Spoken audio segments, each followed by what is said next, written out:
Então, primeiro eu queria que você declarasse a sua posição, né? Se é a favor ou contra essa questão da diminuição da maioridade penal e por quê? Tá. Eu sou frontalmente contrário à redução da maioridade penal. Acho que é um equívoco político e um equívoco jurídico.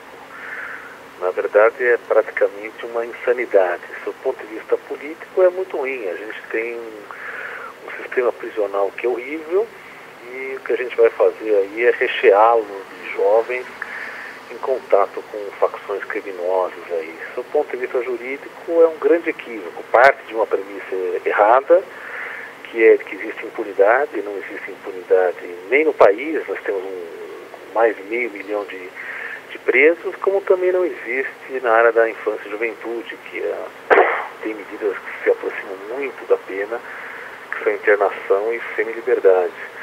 Depois, eu acho que é impossível, do seu ponto de vista jurídico, né? Nós temos uma cláusula pétrea que proíbe qualquer redução de direitos individuais. E se a gente tem no artigo 5º uma série de princípios pelos quais a pessoa só pode ser processada diante de um juiz competente, só pode ser presa por ordem judicial, que dirá o adolescente que dentro do sistema constitucional não pode sequer ser processado criminalmente. Como é que a gente poderia reduzir essa garantia? Eu acho que de qualquer âmbito que a gente olhasse isso é absolutamente inconveniente.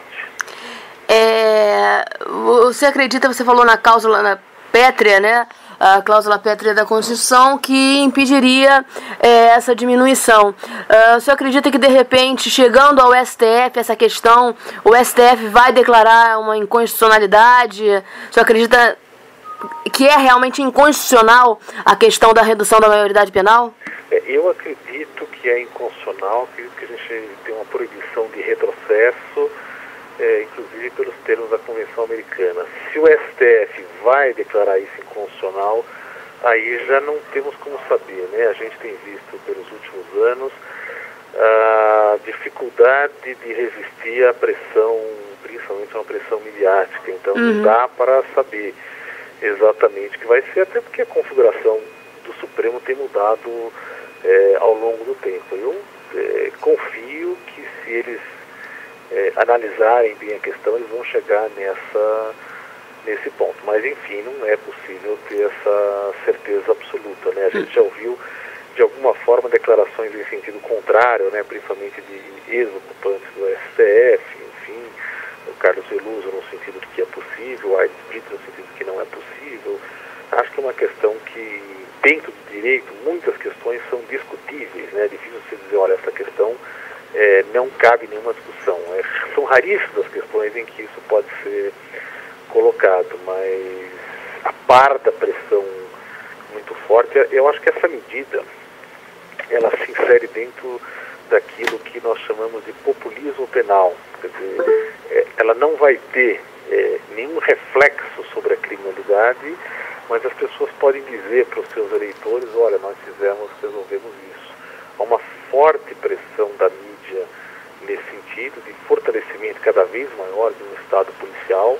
Acho que esse é um dos mecanismos, não é o único mecanismo, e acho também, como se tem dito por aí, acho que isso vai impulsionar, por exemplo, muitos negócios. Quer dizer, a gente vai entupir as cadeias, muito em breve nós vamos ter propostas de privatização de cadeia, ou seja, muito dinheiro para ser discutido nessa seara da segurança. Há muitos interesses nisso, e eu acho que o interesse maior não é em relação à segurança pública. Você acredita que, como muitas pessoas têm me falado, o adolescente que entra na cadeia, ele geralmente sai de lá cometendo crimes piores do que aquele que levou ele para a cadeia? Eu acho que não só adolescente. Isso aqui não é nem uma questão de fé, é uma questão estatística, né? De estatística. As taxas de reincidência, elas são mais altas em relação àquelas pessoas que são presas. Veja, aquelas pessoas que são presas, primeiro que elas chegam naquele local com um certo esgarçamento da vida social, pessoal, familiar, etc. e tal.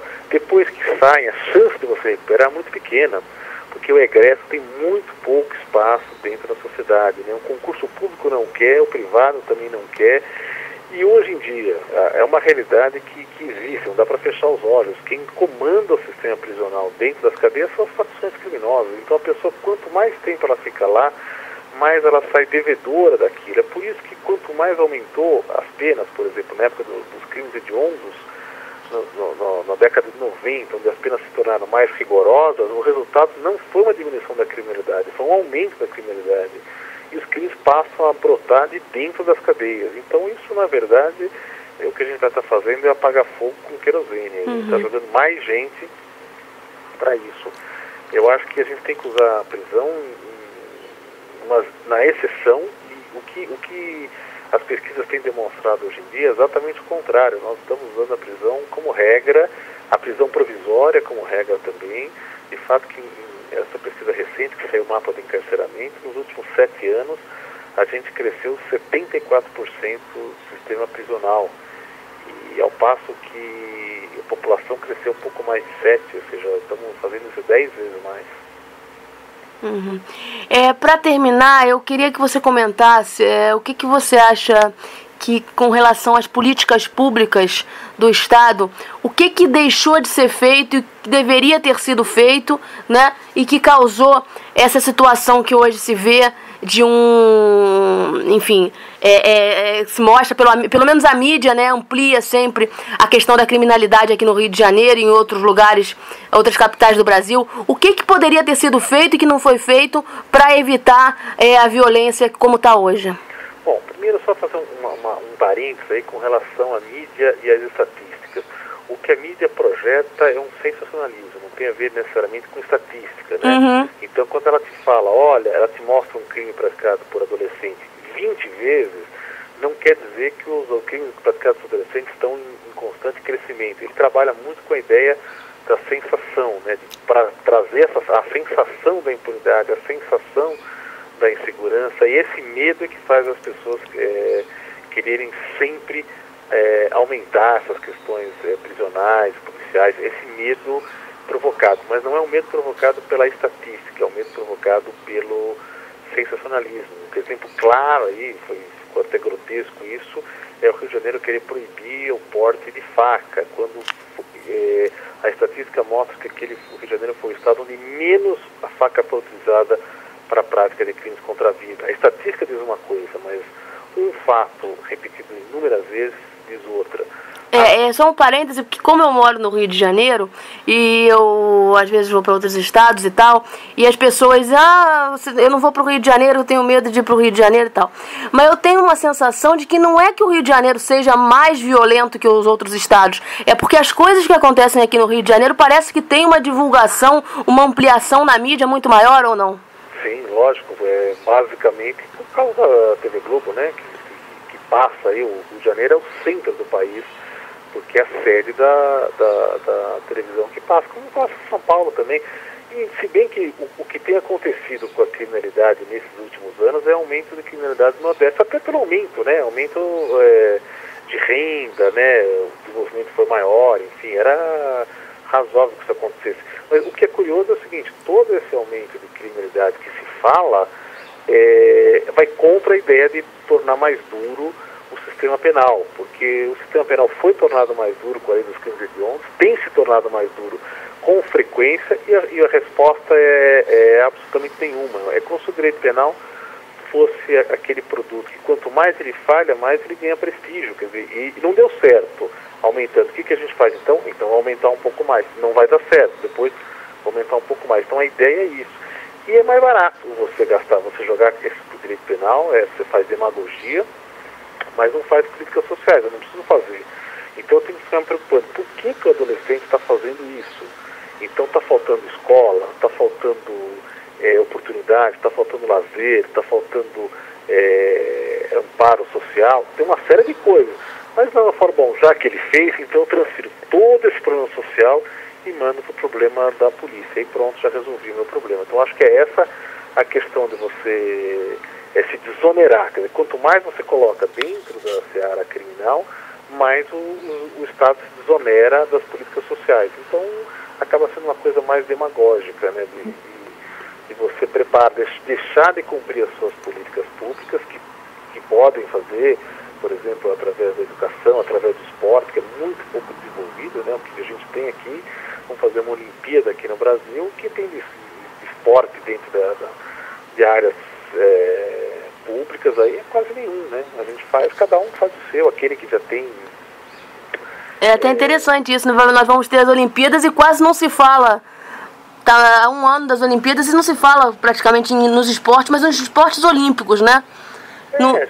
A gente não tem um conhecimento da maioria dos esportes. A gente não estimula as pessoas, né? Que as pessoas poderiam treinar, cada um faz por si só, né? Aquela pessoa que teve um acesso e tal, mas a gente tem uma grande rede escolar aí, e o que se faz de esporte é mínimo, né?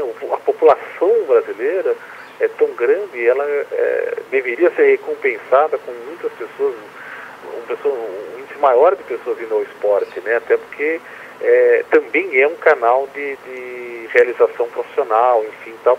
E a gente não vê isso, quer dizer, a gente não tem estímulos em várias áreas que se faz. A gente sabe disso, né? Quanto mais esporte, menos droga, né? Menos violência, enfim, mas é uma coisa onde a gente só se preocupa com os tops, né? Não se preocupa com uma coisa menor. A mesma coisa com a cultura, né? A gente gasta muito dinheiro de cultura para dar benefícios para grandes cantores e coisa e tal, e não incentiva, né, que as pessoas, que os jovens possam ter uma entrada no âmbito cultural. Quer dizer, a gente acaba tirando oportunidades, né? O Estado não faz o seu papel de fornecer oportunidades. Mas aí vocês têm que pensar o seguinte: muita gente fala isso, olha, há impunidade porque o menor vai praticar o crime, o adolescente pratica o crime porque ele sabe que não vai ser preso. Se isso fosse verdade, o que acontece com de 18 anos?